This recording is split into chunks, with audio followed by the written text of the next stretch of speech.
오늘은 방금 읽은 히브리서 12장 말씀을 통하여서 주를 보기 위한 조건이란 제목으로 여러분과 함께 말씀을 나누도록 하겠습니다. 여러분 신앙생활 하면서 가장 큰 소원이 어떤 것 있으세요? 신앙적으로 여러분의 삶 말고 신앙적으로. 저는 개인적으로 하나님을 직접 한번 뵙고 싶습니다. 저만 그런가요? 신을 직접 만나고 신의 세계에 참여하고 복을 누리고 싶은 마음은 모든 종교에서 드러날 수 있는 기본적인 요소인 것 같아요. 주변에서도 믿지 않는 분들이 하나님을 직접 보면은 나 믿을 수 있어라고 고백하는 분들이 참 많아요. 그만큼 신을 보고 싶은 것이 우리의 열망이죠. 요한복음 말씀에서 보면은요, 빌립이 예수님께 예수님 저 하나님 보고 싶어요 라고 간구하고 질문을 드리지만 예수님은 자기를 보라 하시죠. 빌립의 간절한 소원, 하나님을 보고 싶다는 간절한 소원이 오늘날 우리 많은 성도들과 같은 마음 아닐까요? 하나님 보고 싶고 뵙고 싶고. 하지만 직접 볼 수 없는 우리인지라 간접적으로 천국과 지옥을 경험하거나 하나님을 만난 영혼도 있다면 그러한 간증 집회, 그러한 책자, 굉장한 인기가 많은 그러한 도서 품목 중에 하나인 것 같습니다. 하나님을 뵙고자 하는 그런 마음들 우리 죄 아니에요. 당연한 것이에요. 필요한 것입니다. 마태복음 5장 보면은요, 팔복에서도 마음이 청결한 자에게 복을 주세요. 근데 마음이 청결한 자가 얻는 복이 뭔지 아세요? 하나님을 볼 것이오라고 했어요. 하나님을 보는 것이 큰 복입니다. 하나님을 보는 것은 성도의 목표이며 큰 소망임을 여러분 꼭 기억하시면 좋을 것 같아요. 근데 문제는 무엇이냐? 어떠한 방법으로 하나님을 보는가? 그게 문제예요. 방법이 좀 잘못되어서 무속적으로 아니면 기복적으로 하나님을 보기 시작하는 순간 잘못 하나님을 왜곡하거나 오해할 수가 있습니다. 뭐 황홀경이나 꿈을 통한 하나님을 본다? 굉장히 위험한 일이에요. 이러한 경고가 예레미야 말씀도 있는데요. 같이 읽어볼게요. 예레미야 29장 말씀이에요. 같이 보겠습니다. 시작. 만군의 여호와 이스라엘의 하나님께서 이와 같이 말하노라. 너희 중에 있는 선지자들에게와 점쟁이에게 미혹되지 말며 너희가 꾼 꿈도 고치지 말라. 아멘. 무슨 말이에요? 우리 옆에 있는 선지자 중에 참된 분도 있고 거짓된 분도 있고 하나님 허락하신 계시 중에서 참된 계시가 있지만 그것을 또 잘 이용해서 자신의 이익을 요구하는 또한 꾸려가고 있는 거짓된 계시가 있다고 말하고 있는 것입니다. 그래서 예언과 꿈이라고 해서 선뜻 믿기보다 성도의 가장 큰 모습은 그것들을 분별하는 것이 참 필요해요. 분별이요. 저게 진짜인가 가짜인가. 하지만 그 분별의 기준이 여러분의 감, 느낌, 생각이 되면 큰일 나요. 용한데? 저 느낌 맞는 것 같은데? 저 예언이 잘 맞는 것 같아. 하는 그러한 표현들은요. 불신자가 점쟁이에게 가서 점을 듣고 하는 얘기와 똑같습니다. 용한데? 괜찮은데 하는 느낌들. 근데 느낌은 분별의 기준, 판단의 기준이 안 돼요. 정확하지 않거든요. 왜냐하면 내가 듣고 싶은 것만 듣는 상황이 돼버리니까요. 그래서 신앙인들의 가장 큰 판단 기준은, 분별의 기준은 성경이어야 하고 성경입니다. 하나님은 이 땅을 창조하시고 인간을 만드셔서 그냥 방치하신 것이 아니라 그 인간과 관계 안에서 서로 대화하셨습니다. 아담을 만나시고 아담과 대화하시고 교제하셨죠. 하지만 아담의 타락으로 온전한 교제가 불가능하게 됐어요. 그 이후 하나님은 본인의 존재함을 드러내기 위해서 불과 연기로 대신하여서 드러나기도 하셨고 우린과 둔빔으로 본인의 뜻을 표현하기도 하셨고 또한 꿈과 이적과 여러 가지 방법으로 존재하심을 계시하기도 하셨습니다. 그런데 우리가 알 것은 이런 불과 연기, 우린과 둔빔, 꿈과 계시는요. 하나님의 온전함을 드러낼 수가 없어요. 그냥 임시 방편, 그림자와 같은 방법이죠. 그런데 하나님이 우리에게 그 하나님의 온전한 모습을 보일 수 있는 길을 허락하였습니다. 사람들이 하나님을 보고 싶어하는 마음에 응답하여서 완전한 하나님의 모습을 보여주셨어요. 누군지 아세요? 예수님이요. 이 땅에 하나님의 성품과 하나님의 마음을 갖고 오신 예수님이요. 예수님은 불과 연기와 우림과 둠과 같이 일시방편 그림자와 같은 것이 아니라 진짜 우리에게 영원한 모습으로 하나님의 본체의 모습으로 오신 분이십니다. 골로새서 1장 말씀 보면 이런 편이 있어요. 그는 보이지 아니하는 하나님의 형상이시요 모든 피조물보다 먼저 나신 이시니라. 아멘. 보이지 않는 하나님이라고 말씀하고 있습니다. 빌립보서 2장 말씀에도 이런 편이 있는데요. 빌립보서 2장 6절 말씀입니다. 같이 읽어요. 시작. 그는 근본 하나님의 본체시나 하나님과 동등됨을 취할 것으로 여기지 아니하시고 아멘. 하나님과 같은 분이시지만 그분이 하나님의 우편에만 있지 아니시고 우리와 함께하기 위해서 이 땅에 오셨다. 그래서 하나님을 보고 싶으면 하나님 어떤 분이십니까? 라고 궁금증에 답하기 위해서 예수님을 이 땅에 보내주셨다고 말하고 있습니다. 여러분 그래서 그 예수님을 향한 믿음을 갖고 예수님 바라보면 하나님은 이런 분이시구나라고 우리가 알 수 있는 것이에요. 히브리서 1장 말씀에도 그와 비슷한 말씀이 있습니다. 같이 보겠습니다. 히브리서 1장 3절 말씀입니다. 이는 하나님의 영광의 광채시요 그 본체의 형상이시라. 그의 능력이 말씀으로 만물을 붙드심이며 죄를 정결하게 하는 높은 곳에 계신 지극히 크신 이의 편에 앉으셨느니라. 아멘. 히브리서 말씀 보세요. 하나님의 영광의 광채시며 또 뭐라고 되어 있어요? 본체시라고. 누가? 예수님께서. 그래서 예수님은 예수님의 존재, 삶, 그분의 말씀을 통하여서 온전한 하나님의 모습을 우리에게 충분히 계시하였습니다. 근데 중요한 것은 그 예수님의 모습을 써내려간 글이 뭐예요? 성경. 그래서 우리의 판단 기준, 분별의 기준이 성경이어야만이 건강한 것이에요.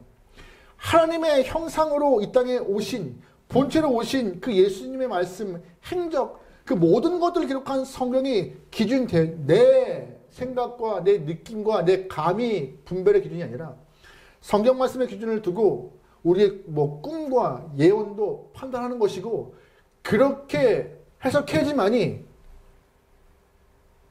바른 해석 할 수 있는 것이고 잘못된 해석을 하지 않을 수 있는 길이 열리는 것입니다. 여러분 그래서 오직 성경을 통하여서 하나님을 볼 수 있고 하나님의 뜻을 알 수 있는 것입니다. 그게 은혜인 것이에요. 예를 들어서 예수님을 보았던 그 신약시대 사람만 예수님 때문에 하나님을 보았다면 우리는 불행하죠. 못 봤으니까. 하지만 감사한 것은 그 예수님의 행적을 기록한 이 성경 때문에 우리는요 하나님의 형상을 그릴 수 있고 뜻을 알 수 있는 것입니다.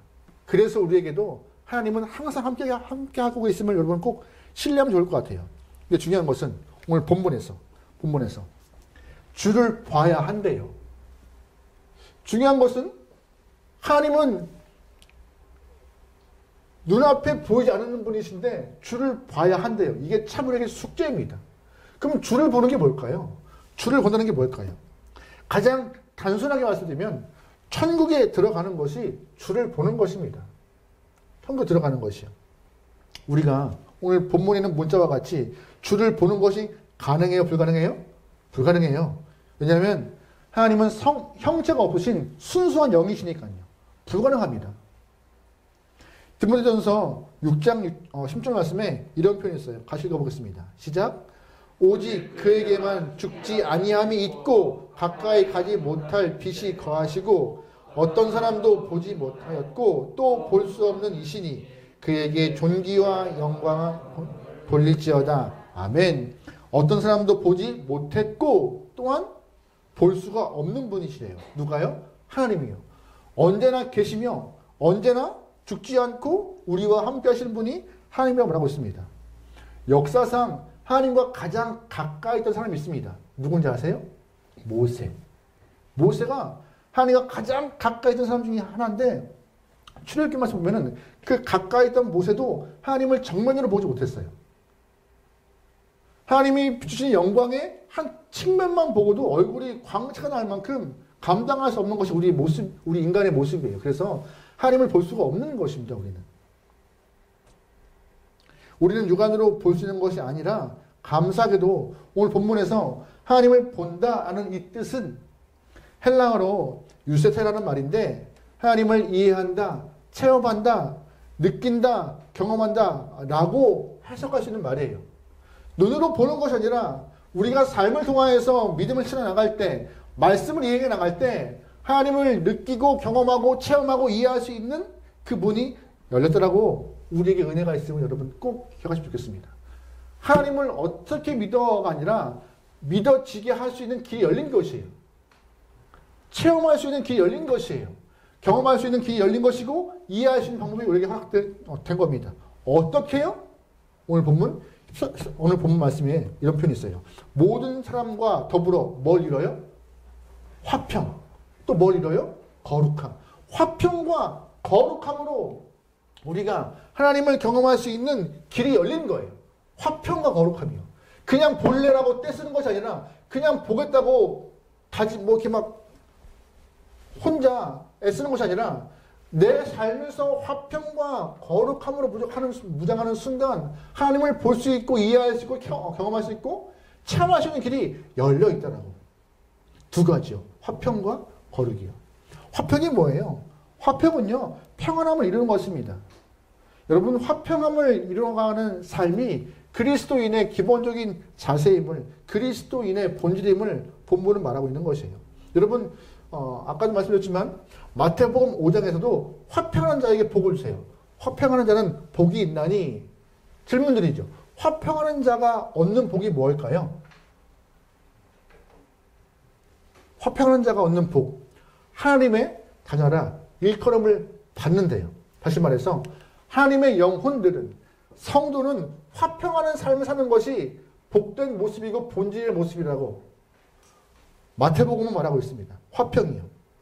어디 가나 문제를 일으키고 어디 가나 큰 소리를 내며 어디 가나 자꾸 싸우고 다투는 트러블 메이커가 아니라 어디 가나 감싸고 어디 가나 보듬으며 어디 가나 사랑으로 상처를 품을 수 있는 그런 피스메이커가 성도라고, 그러한 삶을 살아야 하나님을 경험하고 느끼고 체험하고 이해할 수 있다라고 오늘 본문은 말합니다.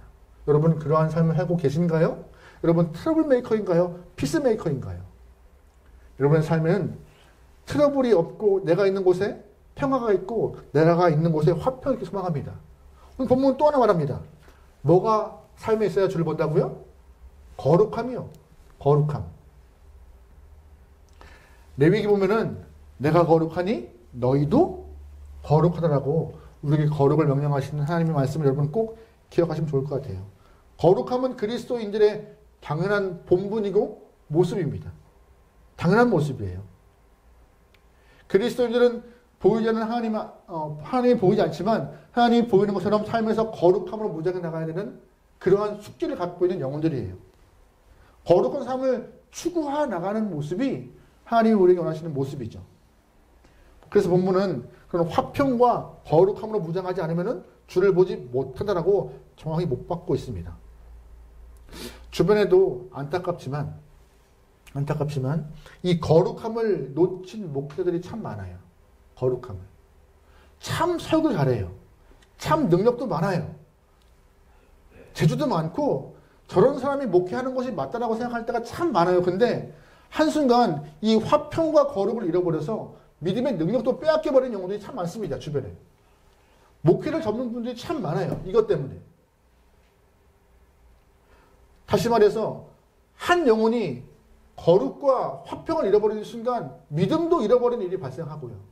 여러분, 또한 교회가 이 화평과 거룩을 잃어버리면 어떻게 될까요? 세상 어떠한 단체보다 비교할 수 없을 만큼 그냥 모임, 그냥 단체와 모임이 돼버려요. 그래서 우리 성도가 거룩과 화평을 잃어버리고 교회가 거룩과 화평을 잃어버리면요, 세상들이 하나님을 못 보게 우리가 막는 트러블 메이커가 될 수밖에 없는 것이에요. 여러분이 먼저 화평과 거룩을 무장하여서 내가 주를 경험하고 체험할 수 있는, 이해할 수 있는 여러분들이 소망합니다. 할렐루야. 질문 드려보죠. 그러면 알았어요. 본문에서 말해요. 하나님을 보기 위해서, 주를 보기 위해서 화평과 거룩으로 무장함이 필요함을 알고 있는데, 그럼 어떻게 화평과 거룩으로 무장할 수 있어요? 어떻게? 오늘 본문은 그것 또한 말하고 있어요. 감사하게도. 화평과 거룩이 필요하지만 단순히 화평과 거룩 해라라고 명령하지 않고 화평과 거룩의 방법 또한 말하고 있습니다. 첫 번째, 그게 무엇이냐? 바로 은혜를 충분히 받아야 하는 것입니다. 뭘 받아요? 은혜요. 우리 15절 말씀 다 같이 읽어보겠습니다. 15절입니다. 시작. 너희는 하나님의 은혜에 이르지 못하는 자가 없도록 하고 또 쓴뿌리가 그렇게 하여 많은 사람이 이로 말미암아 그렇게 되지 않게 하라. 아멘. 우리가 화평하고 거룩으로 무장하기 위해서 은혜에 이르러야 한다라고 말하고 있어요. 은혜에 이르지 못하는 것이 무엇인가? 오늘 이 표현의 헬라어적인 해석 표현하면요, 내 잘못으로 인하여서 혜택에 의해서 제외가 되는 거예요. 내 죄로 인하여서. 하나님 은혜 없이 살 수 있어. 나는 잘 견딜 수 있어. 잘 갈 수 있어. 내 앞길 잘 개척할 수 있어라고 말하지만 정작 그렇게 살아가는 사람들이 없습니다. 무언가를 간구하고 추구하고 계속 채우잖아요. 그래서 무언가를 채워서 만족을 누리려 하고, 무언가 채워서 궁핍함을 없애려 하고, 무언가 채워서 부족함을 느끼려 하지 않는 것이 우리의 삶인데, 중요한 것은 그 무언가가 무엇이어야 되는가? 오늘 본문은 말해요. 은혜라고요. 하나님의 은혜를 채워야지 우리가 은혜로 믿음을 세워서 주님께 갈 수 있는 길이 열리고 건강한 신앙을 살 수 있다고요. 여러분, 은혜가 뭐예요? 은혜가 거저 없이 받는 게 은혜입니다. 거저 없이 내가 무언가에서 받는 것은 은혜가 아니에요. 합당한 대가죠. 하지만 은혜는 내 자격과 내 상황과 상관없이 그냥 거저 선물과 같이 받는 것이 은혜예요. 대표적으로 구원이죠. 구원. 우리는 처음부터 죄를 갖고 죄된 영혼이기 때문에 구원받을 만한 자격과 생명의 길을 잃어버린 영혼입니다. 하지만 감사한 것은 하나님이 사랑의 마음으로 구원의 길을 열어주셨어요. 그래서 아들을 보내시고 그 아들이 대신 십자가 지심으로 우리의 죄값을 담당하셨습니다. 그래서 에베소서 2장 말씀 보면요, 너희는 그 은혜로 인하여 믿음으로 말미암아 구원을 받았다라고 말하고 있습니다. 은혜로 인하여, 은혜를 통하여서 우리는 구원의 길에 접어들게 된 거예요. 또 은혜가 뭐예요? 은혜는 우리의 속사람을 아름답게 바꾸시는 하나님의 능력입니다. 은혜가 헬라어로 카리스예요. 카리스. 이 카리스가 영문으로 풀면은요, 영어로 매력, 참이라는 말과 스펠링이 같아요. 어떤 분들은 그래서 은혜 있는 자가 매력 있는 자라고 말하고 있는 것이죠. 그 말 맞는 것 같아요. 잘 보시면 은혜를 받으면요, 우리의 속사람이 아름답게 되고, 은혜를 받으면 매력적인 성품으로 변합니다. 왜요? 은혜를 경험하는 순간 우리의 생각이 죄가 아닌 건전한 길로 가고, 우리의 삶이 가치관이 변화해서 인격도 변해요. 은혜가 주어지는 순간 내가 옳고 그름, 이전까지는 아무렇지 않은 삶이 죄된 모습임을 깨닫고 정한 길, 바른 길, 옳은 길을 가려고 내 삶이 바뀌는 것이 은혜의 모습이죠. 그러면 당연히 은혜 때문에 우리의 삶은 거룩해지고 우리의 삶은 사람들에게 매력적으로 보이는 것이죠. 여러분, 은혜 가운데 거하시나요? 은혜를 사모하시나요? 은혜를 추구하시나요? 우리가 은혜를 말하지만 생각만큼 은혜를 추구하거나 은혜를 향하여서 충분히 받고 있다라고 말할 수 있는 분들은 없을 겁니다. 바빠서, 참 일이 많아서. 그런데 우리가 은혜를 간구해야 돼요. 하나님, 이 심령이 한여름 논같이 쩍쩍 갈라지는 영혼이 아니라 은혜의 단비로 촉촉한 영혼, 무엇을든지 심으면 날 수 있을 만한 좋은 옥토박 같은 상태가 되도록 항상 간구하고 기도하고 주 앞에 요구하고 말씀으로 무장하는 여러분이 되어서 은혜를 잃어버리지 않기를 소망합니다. 은혜가 채워져야 믿음이 자라고, 믿음이 자라야 신앙생활이 변화가 있고, 변해야 아름다운 삶의 열매가 경험되는 것입니다. 시작은 은혜인 것이에요. 은혜. 바쁘시죠?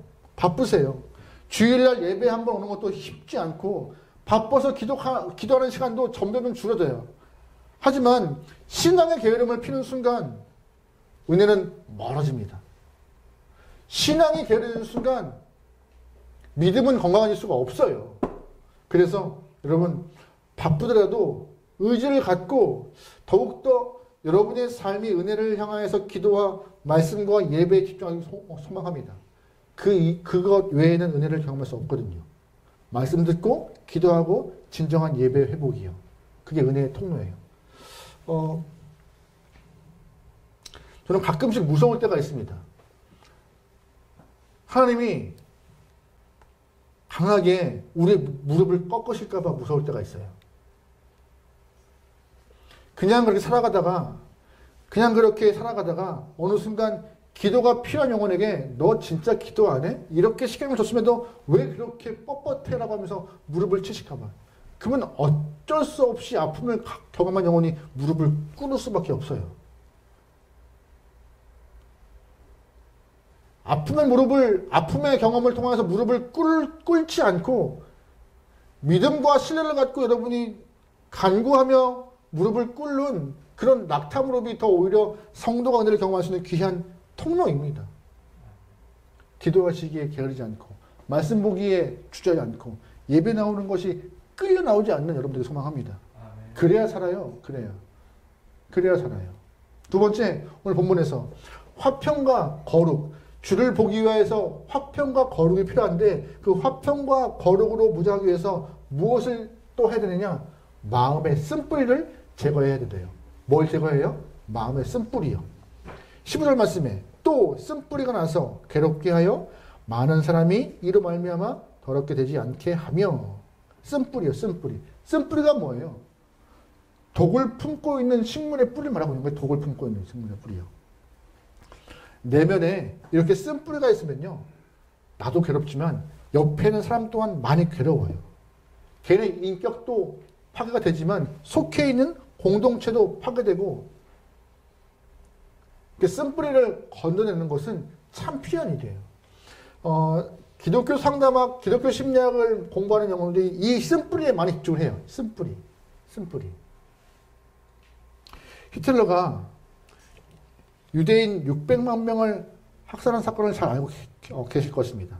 어떤 학자에 의하면 히틀러가 이렇게 입에 담지 못할 만큼 모진 일을 한 이유가 어릴 때 유대인에게 받은 상처가 쓴뿌리가 되어서 그 쓴뿌리를 다 겉으로 성된 이후 드러내는 것이라고 이렇게 말을 하더라고요.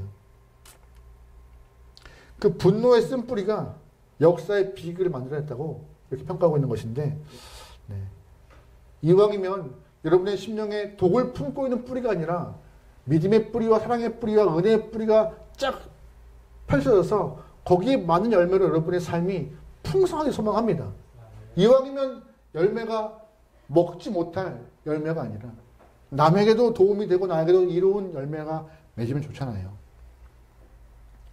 구약 성경에도 이렇게 옛 것을 못 버리는 못된 쓴뿌리가 존재한 영혼들이 있었습니다. 누군지 아세요? 이스라엘 영혼들이에요. 이스라엘 영혼들은요, 애굽에서 구원받은 이후에 하나님의 손길 가운데 살아가고 있지만 항상 그 안에 뭐가 있어요? 쓴뿌리, 애굽 때의 쓴뿌리가 존재하고 있었어요. 그래서 조금만 힘들고 조금만 어려우면 내면의 쓴뿌리가 발동하여서 모세를 원망하고 모세를 향해서 불평을 하고 하나님을 향해서 막 못된 마음을 표현하고 있는 쓴뿌리를 늘 존재하고 있습니다. 그래서 결국 우상 숭배까지 가게 된 것이죠. 못된 쓴뿌리를 제거하지 않으면요, 이러한 모습 발생해요. 그래서 모세가 신명기를 통하여서 이스라엘 영혼들에게 이러한 표현을 했는데요.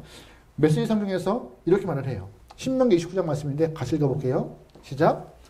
여러분들 가운데 남자나 여자나 어떤 가문이나 지파 그 누구든지 하나님께서 그 민족들의 우상에 빠지지 않도록 경계를 늦추지 마십시오.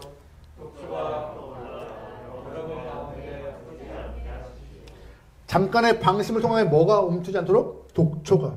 쓴뿌리, 이 과거의 쓴뿌리, 안 좋은 버릇, 못된 상태들을 다 갖고 있으면요, 독초가 생겨서 나도 괴롭고 사람도 괴롭고 공동체 또한 힘들어진다고. 여러분 삶에 쓴뿌리가 없으세요? 쓴뿌리가 없으세요? 쓴뿌리 제거하실 수 있길 소망합니다. 당시 오늘 본문에 기록되어 있던 이 히브리서가 써야 될 당시에도 쓴뿌리를 갖고 있는 영혼들이 많았어요. 당시 유대인 그리스도인들에게 하나님은 예수님을 보이셨고 예수님을 통하여서 하나님을 볼 수 있는 길을 허락하시지만 은혜를 충분히 경험하지 못하여서 계속 과거적 쓴뿌리를 갖고 있는 영혼들이 있었습니다. 예수님을 통하여서 해결받고 예수님 통하여서 은혜를 받아 모든 것들이 다 회복돼야 하는데 회복 못된 영혼들이 존재했던 것이에요. 그래서 외부에 조그만 핍박이 발생하자 슬그머니 예수를 버리고 배교하라는 마음. 그들의 쓴뿌리가 교회를 어지럽히고 그들의 쓴뿌리가 아픔을 주고 그들의 쓴뿌리가 오히려 공동체를 흔드는 일이 발생하죠. 그래서 경고해요. 본문은 믿음의 쓴뿌리가 교회를 흔들고 믿음의 쓴뿌리가 공동체를 오염시키고 변절시키니 주의하라고요. 주의하라고요. 여러분 그래서 기도하실 때 하나님 이게 필요해요. 하나님 저게 필요해요. 이거 주셔야 돼요. 우리가 갈 바를 모르겠습니다. 기도 필요합니다. 하지만 또 하나 기도가 어떤 건지 아세요? 하나님 내 안에 못된 심성, 못된 마음, 쓴뿌리 다 걷어가시고 옥토바 같은 심령에 말씀의 뿌리를 내릴 수 있는 귀한 영혼을 해달라고 기도하시는 여러분의 심령의 기도가 필요한 거예요. 내가 심령의 돌을 못 캐고 심령의 밭을 읽을 수 없으니 성령이여 읽어달라고. 여러분 주말 농장 해보신 적 있으세요? 저는 해본 적은 없지만 군대에 있을 때 진짜 잡초 많이 있어요. 잡초 많이 해봤고요. 초등학생 때 방학 때면은 시골에 가서 김 매는 것을 주로 했던 영혼입니다. 저희 어머니께서 동생과 함께 방학 때면은 강제 유학을 보내셨어요. 여름방학에. 그러면 한 달 동안 가서 뭐 하겠어요? 할아버지는 좋으셨겠죠. 읽고 왔다고. 그럼 김 매고, 뭐 염소 풀 튀기고, 뭐 이런 일 하는 거예요. 근데 귀찮아서, 그거 아시죠? 풀의 윗부분만 쫙 뜯어버리면요. 그거 3일이면 다 자라버립니다. 뿌리를 다 캐내야 돼요. 돌도 캐야 되고, 다 해서 싹 없애버려야지 그 나쁜 잡초가 안 생겨요. 논을 보셔도 피를 뽑지 않으면요. 논 엉망입니다. 금방 퍼져요. 금방 퍼져요. 우리 안에 쓴뿌리가 있으면요. 정말 좋은 것들이 힘을 못 써요. 점점점 다른 잡초와 쓴뿌리를 통해 발생한 여러 독초들이 우리가 필요한 양식을 다 뺏어가서 결국 메가리가 없는 영혼 되어버립니다. 여러분 그러기에 내가 뽑을 수 없는 것들은 주님 뽑아주시고 해결하여서 내 안에 쓴뿌리를 해결해달라고. 예를 들어볼까요? 여러분 이러신 분들은 없겠지만 이불에 곰팡이가 생기면 어떻게 돼요? 버리시면 되지 뭐. 버리고 새로 사면 되죠. 근데 버리고 새로 사기 아까운 이불들은 있잖아요. 그럼 어떻게 돼요? 딱 하나예요. 일광을 시키면 돼요. 일광을 시켜서 바짝 말리고 세탁하고 쓰면 돼요. 군대에서는 일광 진짜 많이 합니다. 일주일에 한 번씩 모포를 털고 일광 시키고 그래야 안 좋은 것들을 싹 날아간다고. 곰팡이균이 없어지는 것은 빛을 통하여 없어지는 것처럼 우리 안에 쓴뿌리도 빛 대신 예수가 들어올 때 다 없어지는 것이에요. 여러분 예수를 안에 품으시고 예수를 믿으시고 사랑하십시오. 우리의 쓴뿌리가 해결될 것입니다. 세 번째, 우리가 주를 보기 위해서 화평과 거룩함으로 무장해야 되는데 그 화평과 거룩함은 어떻게 우리가 이뤄갈 수 있느냐? 세 번째, 성도의 신분을 잘 지키는 것입니다. 뭘 지켜요? 성도의 신분이요. 우리 16절, 17절 말씀 읽어보겠습니다. 시작. 음행하는 자와 혹 한 그릇 음식을 위하여 장자의 직분을 판 에서 같이 만연된 자가 없도록 살피라. 너희가 아는 바와 같이 그가 그 위에 축복을 이어가려고 눈물을 흘리며 가되 버림과 아멘. 무슨 말씀이에요? 화평함과 거룩함을 방해하는 두 가지가 있습니다. 첫 번째 뭐예요? 음행하는 것. 두 번째 뭐예요? 망령된 것. 두 가지요. 음행은 성도의 신분에 맞지 않는 것이에요. 음행은요. 세상은 자꾸 사람들에게 매력을 어필할 때 뭘 어필하라고 말해요? 섹시함을 얘기해요. 섹시함을. 그 섹시함이 뭔지 모르겠어요. 섹시함이. 그래서 요즘에는 섹시하다는 것이 칭찬 같은 느낌이 더 많아요. 섹시함.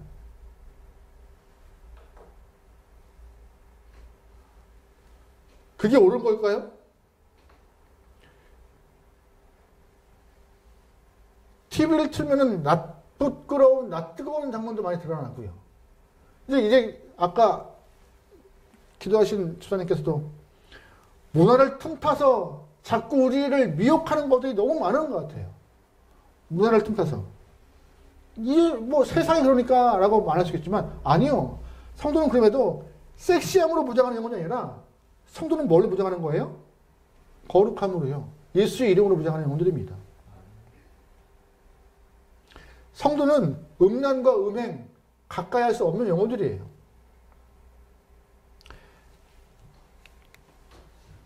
말씀에도 그런 표현 너무 많은데요. 에베소서 5장 3절 말씀에 이런 표현이 있어요. 그 밑에 말씀인데요. 네. 없어요? 에베소서 5장 3절 말씀에 음행과 온갖 더러운 것과 탐욕은 너희 중에서 그 이름조차 부르지 말며 이는 성도에게 마땅한 바니라. 음행과 온갖 더러운 것은 성도들이 이름조차 거론하지 않을 만한 것이래요. 음행은요.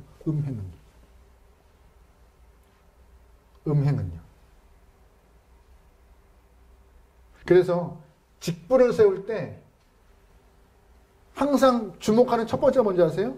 이 삶이 음행하지 않고 망령되지 않은 자를 세워요.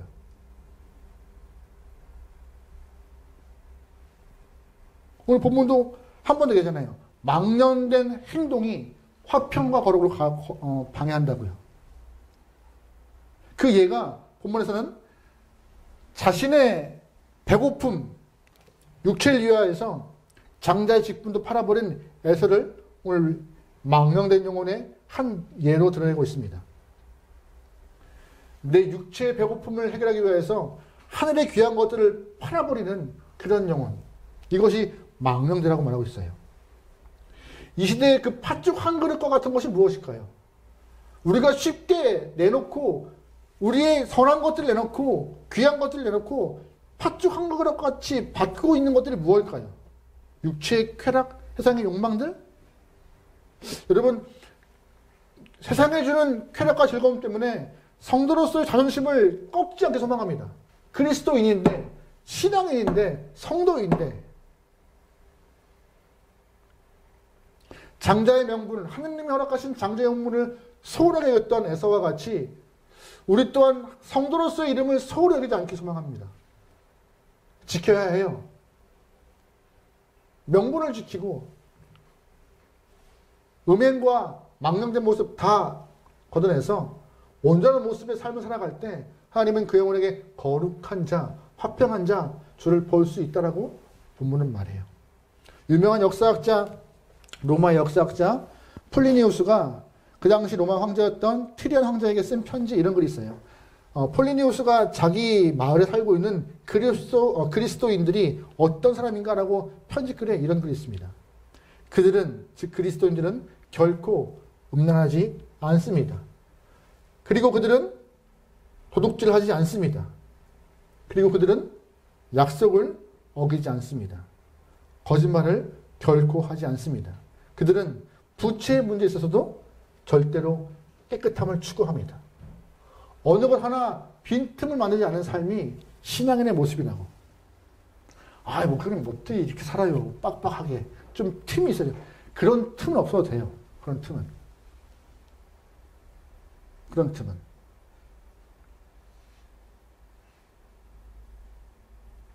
당시에 그리스도인들에게만 이러한 평가가 있지 않게 소망합니다. 함께하는 교회 모든 영혼들, 이 땅의 모든 그리스도인들이 음란하지 않고 도둑질하지 않고 약속사를 지키고 거짓말하지 않고 돈에 대해서 깨끗한 영혼, 그들이 화평과 거룩을 통하여서 주를 볼 수 있다고. 여러분, 오늘 본문은 단호히 말해요. 주를 보려면 우리에게 모든 사람과 함께 화평함을 누리고 삶에서 거룩함을 유지하라고요.